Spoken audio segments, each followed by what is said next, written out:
Hello, bad movie lovers. I'm Nick Scheist, the master of the stupid stuff, and host of Bad Movies We Love, the podcast where we take a lovingly critical look at movies that may have fallen short of expectations, but left an indelible impact on our hearts.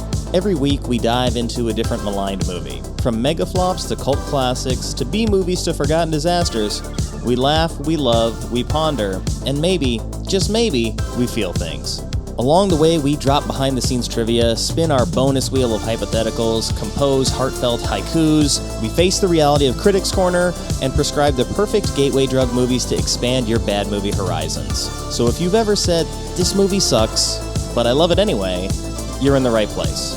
If you're listening to this, you are the resistance. Look for Bad Movies We Love wherever you get your podcasts and join us for the journey. Because sometimes, the best movies are the worst ones. Oh, hello there. You are now listening to Cunk'd, a transatlantic production of the Scheist Podcast Network.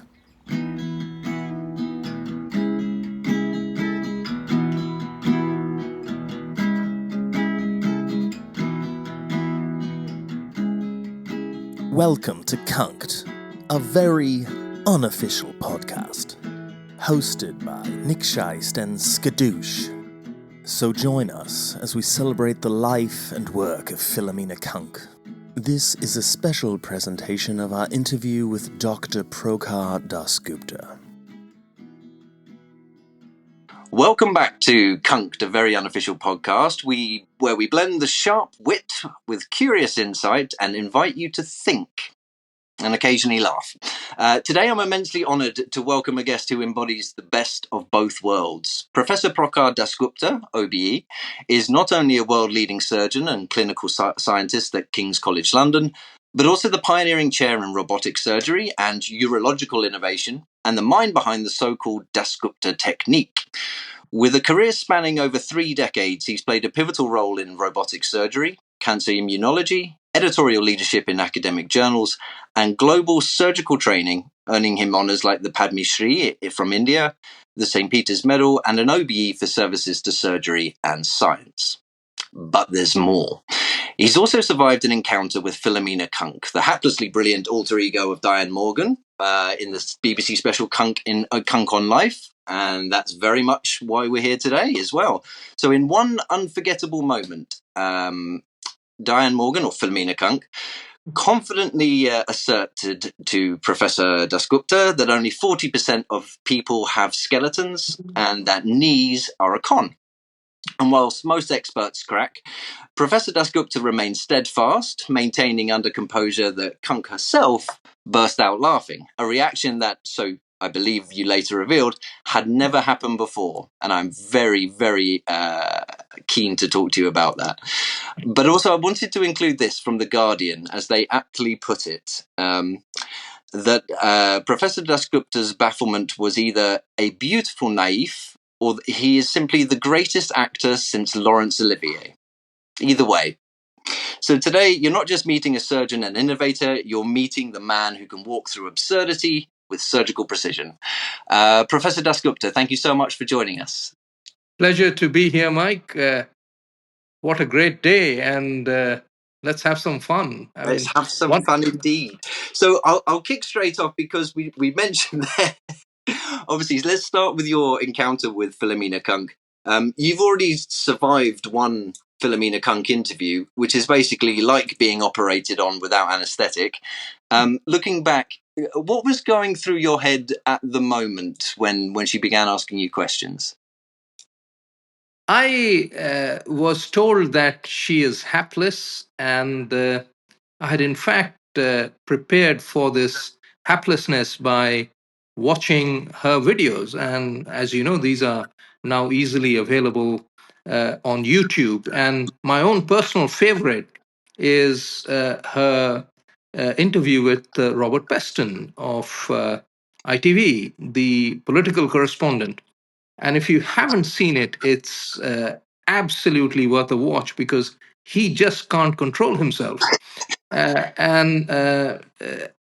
thought this is a very seasoned political journalist, isn't it? And Correct. this is the thing, is that almost because, again, a lot of the people that she does interview are such leaders in their field, and probably have come across so many different ridiculous questions and such. But there is something about her in particular. It's a lot of fun to watch people, like you say, like Robert Peston. I believe, was it something like what was the most political moment in British history? Exactly. I mean, he just went like this. I mean, and he is very expressive. So half the time he goes like this, then the spectacles go on the forehead. I mean, it was embarrassing. I mean, she absolutely murdered him on Yes. during that interview. And this is a man who, as you say, is seasoned, has the best and the worst in politics, British and international, on his show, and asked them difficult questions. And he just couldn't control himself. So, And this is an individual as well who is used to watching, and again, seasoned, trained professionals in politicians and media types people and PR and comms. He is used to people, and it's usually himself on who is delivering the questions to them, which put them off kilter. And so it's kind of nice to see it put back the other way, and also kind of good to see him stumble so much over something. I believe Philomena says a such and such event. Would you say it was incredibly significant or incredibly important? indeed. And then anytime he says significant, she says, so not important. And then vice versa.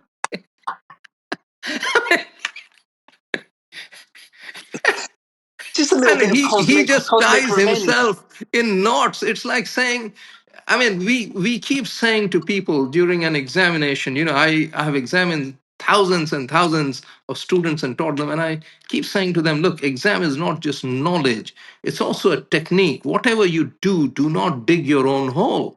And he just sits there and does exactly like this. Is like a mistake that a child would make, and yet he makes it on national television. So, hey, what can I say? Fabulous. So what you were saying is you went in there fully aware Yes, I that mean, this was going. people have asked me, did I know the questions beforehand? I absolutely did not. What happens is at the studio, and this is not what the final product is, there is a iPad behind me, and she, while looking at me, is actually looking at her question. So she knows what she's asking, and she knows how silly she can get exactly as an actress of her caliber would. I, or the expert sitting opposite, has no idea what she's going to ask. So the responses are completely impromptu and not made up. And I have said this many times. I didn't know what she was going to ask, and my thoughts were as seen on television.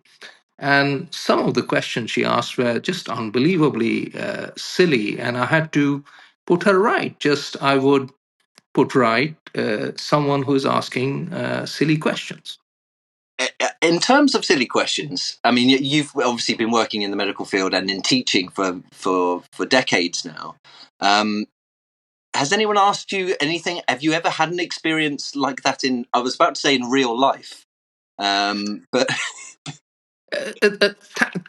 Thankfully not, although some students, particularly the younger students in medical school, when a complex piece of science is being discussed, and I always try to make science simple. In fact, we run within King's something called the surgical grand rounds, and we have a Bulkley Barry Cooper professorship. And I always tell these professors when they come and meet the students that please keep it simple, make science simple, because otherwise it's not accessible.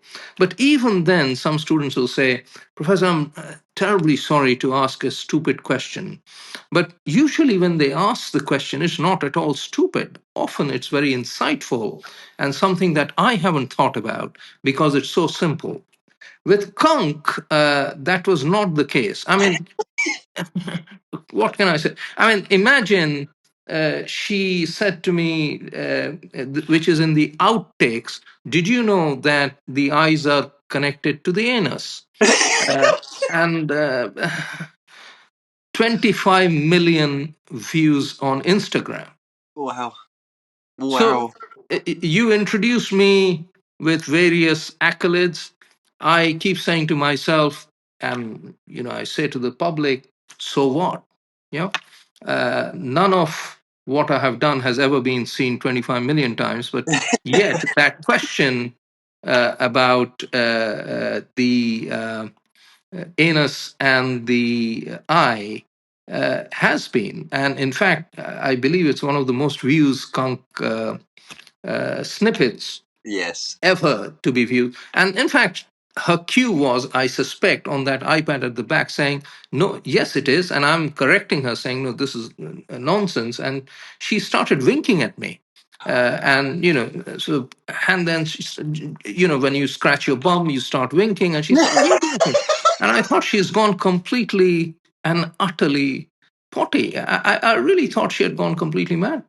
And it is so I gave her a stern look because I genuinely thought she had lost it. And that's when she cracked. I mean, she just couldn't believe it. But what can I say? What can you say? Do you often get comments? Obviously, since you appeared on Cunk on Life, do colleagues talk to you about it? Do students? Do you get? Is it more of a was it a career hazard or a more of a badge of honor?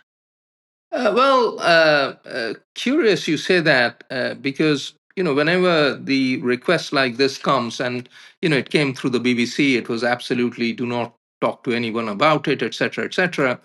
And I had to seek permission from our communications department because you do not just hide it from everyone and say I'll do it. I'm So going on national television. Trust me, it'll be correct, fine. for a Christmas special, and then many million views on Netflix 2 days later. So I took permission, and our head of communications said to me, "Look, this could either really do this for visibility, or it could sink you. People might just think he's not a serious surgeon; he's an idiot." I said, "Look, I've been around for 3 decades.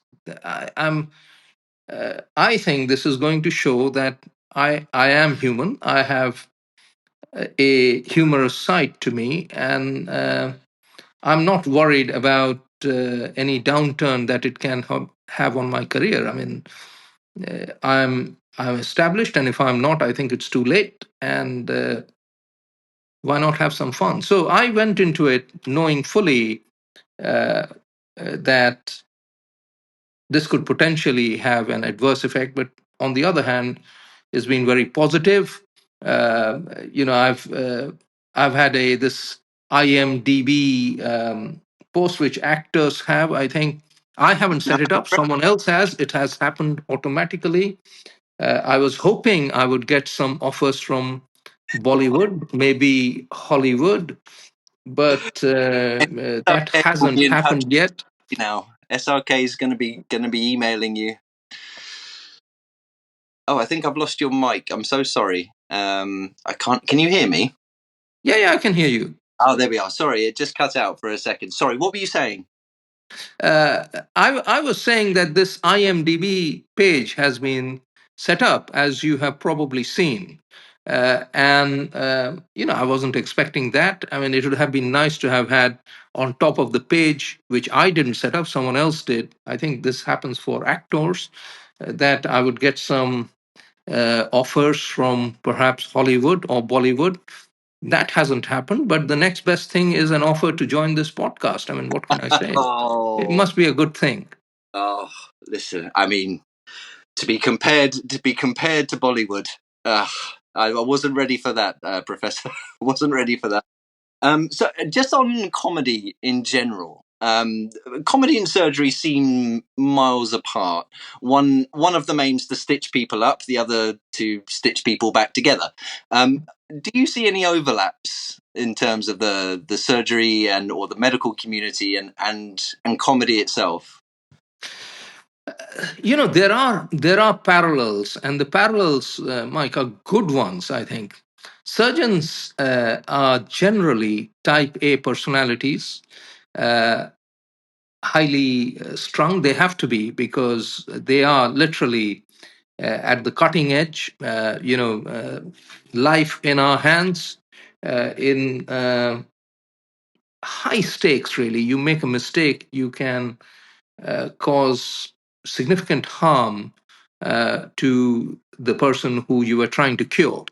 And they have put their full faith in you. So I think it is important for surgeons to have a sense of humor because if you are too stressed and too hyper active, as some folks are, then you sort of lose touch with reality when the stress really happens. So to have that sort of chill factor in you, I think, is vital. And particularly with stories about burnout among surgeons, some specialties have more burnout, long hours. I think it's vital to have some humor around you and just say that what is the worst that could happen, and most I was importantly be able to laugh at yourself. uh, I was reading about when Ronald Reagan was shot. When the president was shot, and he was rushed to hospital, and they just discovered the wound, the bullet wound, kind of under his ribs. And as they were cutting his clothes off of him, there were, I think, 4 surgeons over the top of him. And just before he was going under the anesthetic and just passed out, he said, "I hope you're all Republicans." And the doctors all replied, "Today, Mr. President, we are all Republicans." In fact, they were actually all Democrats. But yeah. so what you were saying there, laughter and comedy in itself, because by its very nature, I think it does attract a label of frivolity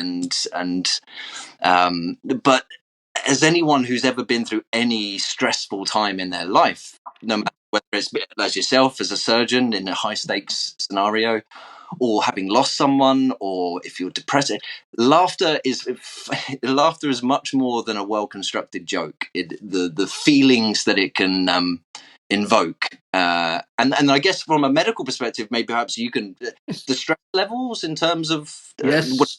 the brain and things like that. Yes, and laughter is the best medicine, and that's not just a statement. There are laughing clubs. I remember my late father used to go to morning exercise, and he would join a group of friends, and they had a laughing club where they would just laugh for 5 or 10 minutes as part of their early morning routine, and clearly leads one for the brain to chill, uh, to release of various chemicals, um, which can reduce stress. And these are all pathways within the brain that you can influence. The fright response is well known. It's been well known to doctors and surgeons for a very long time. So anything that can reduce it, and laughter is particularly good at it, is beneficial for us in high stakes, highly responsible jobs.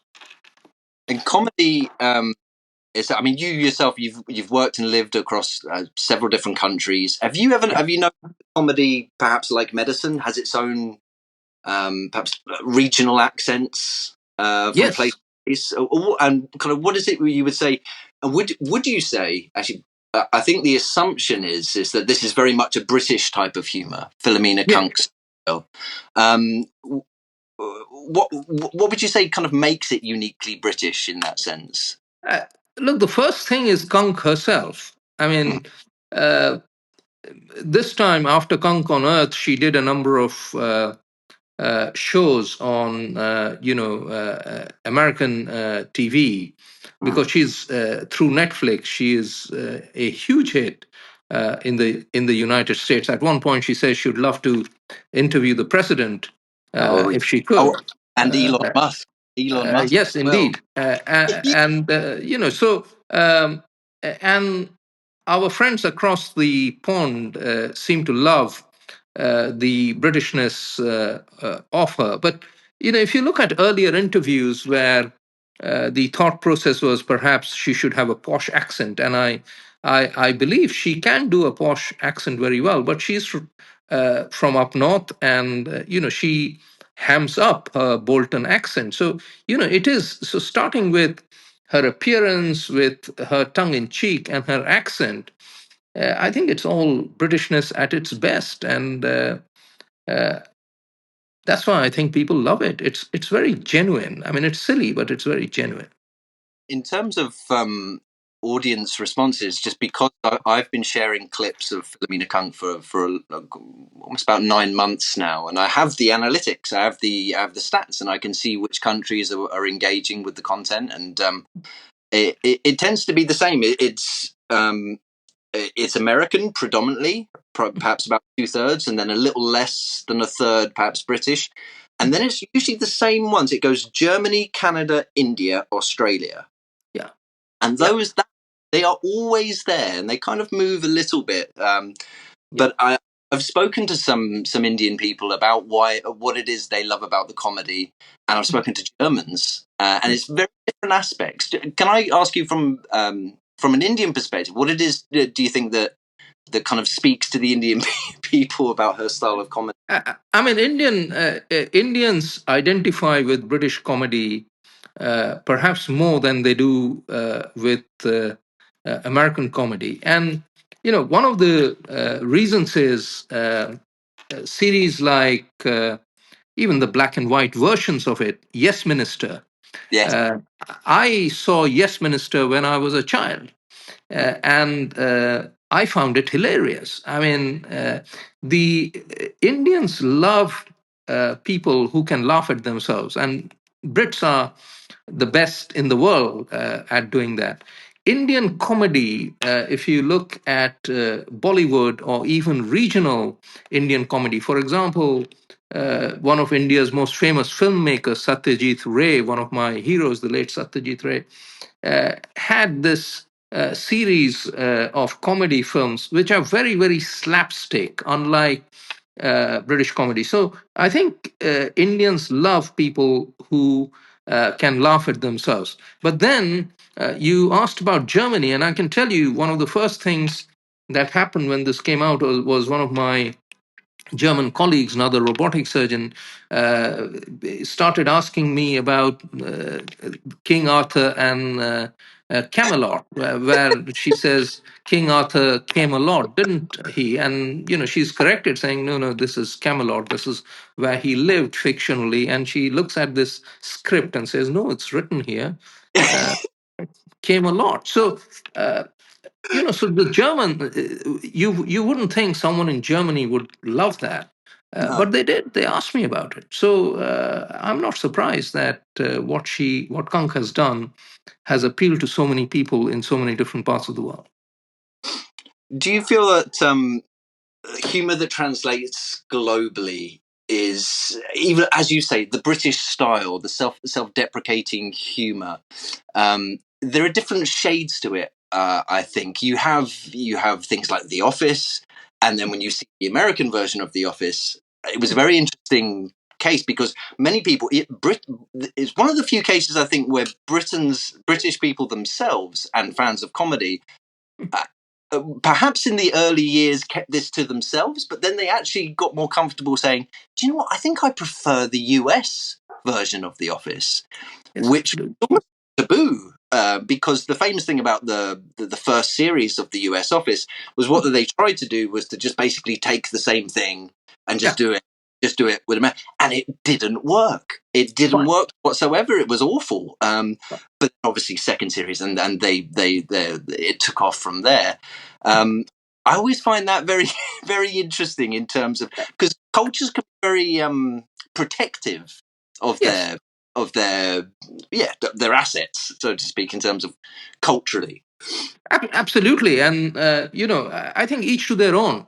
Yeah. I One of my favorite comedy shows, and I still watch back versions. Friends and Frasier. I mean, even when Frasier makes a reappearance recently, where he's older, mad psychiatrist with a mad brother who is also a psychiatrist. I mean, this is very American, but I find it extremely hilarious. And I think both those series, Friends and Frasier, have done very well in the UK, despite comedy wise being completely different from British humor. Mm-hmm. And I think there is also that stereotype that, as we discussed earlier, about perhaps, well, Americans won't get it because it's British and it's self-deprecating, it's a long stereotype that's held, and again, from the statistics alone, Yeah. proven to be complete nonsense. Yeah, this is absolutely not true. I quite agree. Comedy has to be across national boundaries, and I think it is. Great comedy is something that people enjoy wherever they are, and it makes them happy. So, in terms of yourself and comedy, you mentioned some of the shows that you grew up with, and I'm thrilled that you mentioned Yes Minister. And what is bizarre is that almost kind of in a number of interviews that I've done for this podcast, in nearly every case in which I've interviewed an expert and I've asked this question about their early comedy influences, the Goon Show has come up almost every single time. And this is a long shot, but then again, and I'm not sure if you are familiar with the Goon Show or not, but I do know. I mean, Spike Milligan, who was one of obviously the originators, has a very special connection with India. I'm not sure. Did you hear the Goon Show growing up, or? I didn't see it wasn't available in India while I was growing up. Unfortunately, not. But I suspect I will go back and enjoy it. Again, something to dig out. It's of its time, very much so. But there have been, I think, milestones in British comedy that have kind of go back to. I mean, you have the Goon Show, and then you have Monty Python, and you have Yeah. the Faulty Towers, and everything that kind of came on from there. Yeah. I think it's one of, in terms of your experience with British comedy, how does it, in terms of the things that the British are good at or known for, would you say comedy's in the top tier?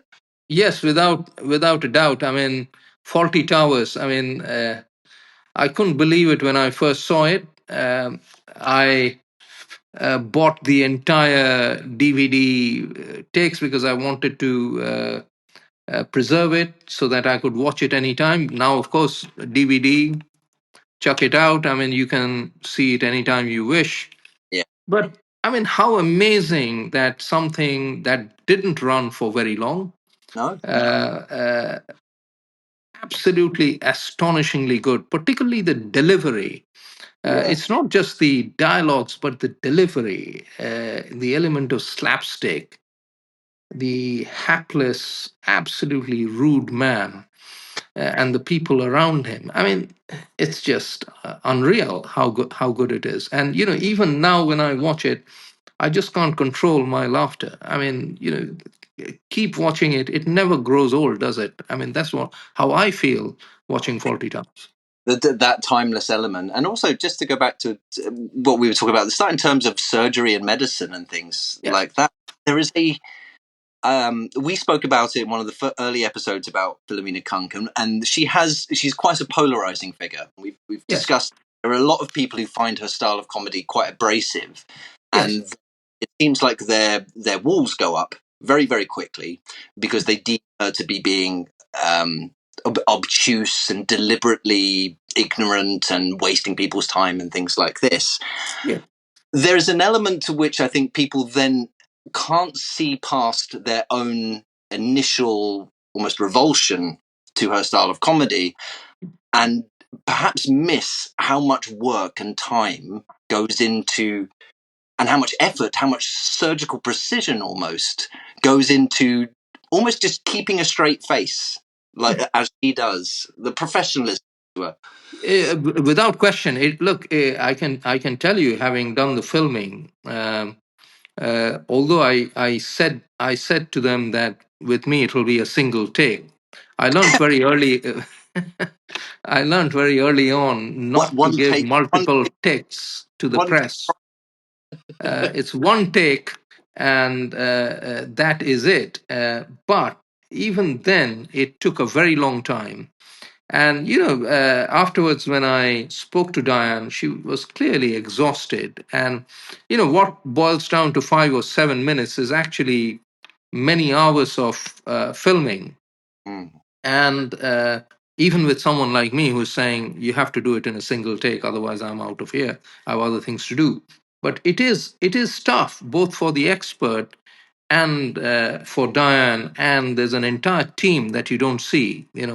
Of course. It's tough. It's tough for them, and they select the locations just to make it authentic. But yes, it takes a lot of effort, that writing of the script, the delivery, so on and so forth. So it's quite a day filming for one of those episodes. And mind you, there will be multiple 5 minutes. So it's probably I would say it probably took them a whole year to film it and then edit it down to the 1 hour. So it's hard work. It was speaking of that. Would you? I don't think anyone is in doubt that this is the last after Cunk'd on Life. I'm pretty sure there will be more. There will be more shows. There have been some experts, and I think Nigel Spivey was one who took himself out of the running. And from his perspective, perhaps because, and his is so legendary because he clearly didn't know who she was, and he didn't know what he was walking into. Yeah. So that you get one very specific reaction. His opinion was that you can't really be a returning expert on it because the joke is that they're not supposed to know.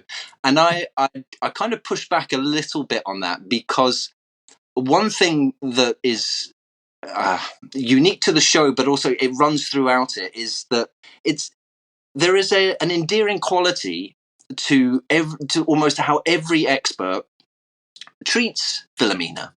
Yeah. There is a degree of sensitivity. There is an earnestness. There is, I think, and Dr. Irving Finkel pointed out, is because it's in her performance and in her delivery that there is a degree of integrity.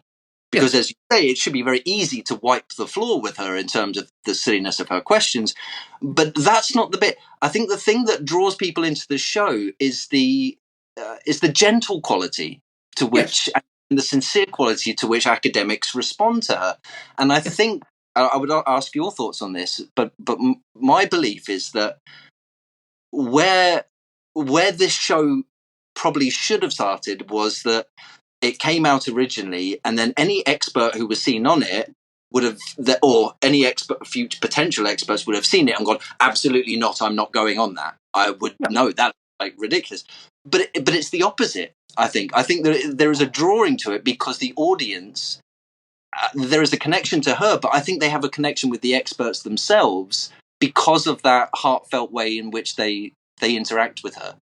I agree. I think the show is completely genuine, and you can relate to both her and the experts. In fact, there are a number of colleagues from King's from different specialties who have returned, and I, for one, if I'm asked by the BBC or Netflix to do it again, I would happily join her. I mean, she sort of keeps it dangling in the air, so to say, about space and so on. So it is possible, I mean, that she may return and do something in space. That is possible. She, of course, has morphed into Mandy, as you know, and Yes. so these are the short takes that are appearing on YouTube.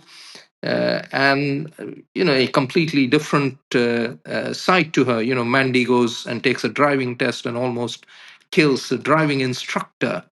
And the driving instructor, out of frustration, signs her off because she does not want to take another driving test with Mandy. So, so these things have happened. What can I say?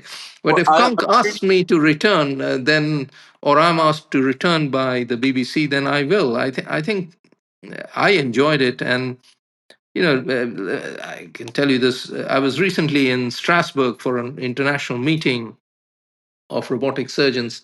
And one of my colleagues, American, during the evening dinner comes and says, Prokar, I want you to meet someone. This is absolutely essential. And this is his 20-year-old daughter who, could not believe that the expert, yours truly, was a friend of her father's, and wanted to have a photograph taken with me, which subsequently got posted all over social media. But so there are people who can relate to this, and I would certainly be up for it if asked again.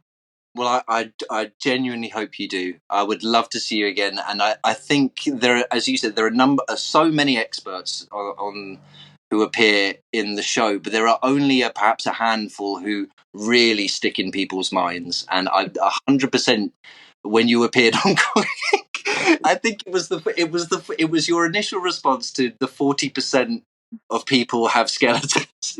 And where did you get this number from? I think from that moment on, you endeared yourselves to millions of people around the world. The comparison with Laurence Olivier, I think, went a bit too far. I interacted with the journalist on, I think it was X, and she thought she was being genuine. But I thought she went a bit too far. But such is life. I mean, I kept a straight face. I really couldn't believe it. I said to her, "What on earth are you talking about? I mean, where did you get this figure from?" I think a lot of people think, and I've had this conversation with people. I believe the same, perhaps as the Guardian journalist. I think there is a degree of, I think acting is the wrong word, but I believe, and maybe it's because of the type of people that she is talking to, academics. Perhaps you have a more pronounced ability to maybe snap down into a certain mode. Is that the right kind of? Absolutely. You can filter things out and give a direct, straight answer.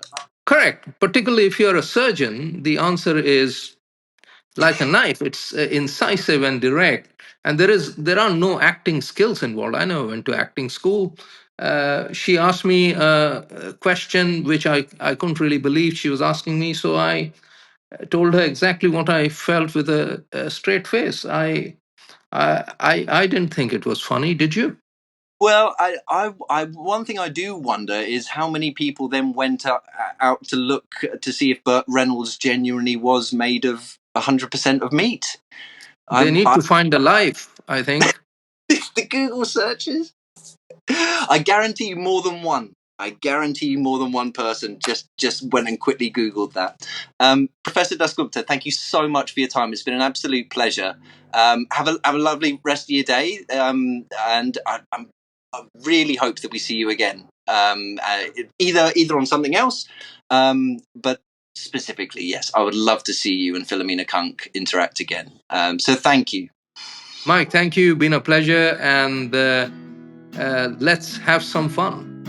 Thank you. Thank you for listening to Cunk'd, part of the Scheist Podcast Network. Cunk'd was created and hosted by Nick Scheist and Skadooosch, and is recorded, edited, and produced at Scheist Podcast Studios. Our associate producer is Jake Crawford. Our theme music is written and performed by Mike Willoughby. I mean, it would have been nice to have had some offers from Hollywood or Bollywood, but the next best thing is an offer to join this podcast. I mean, what can I say? It must be a good thing.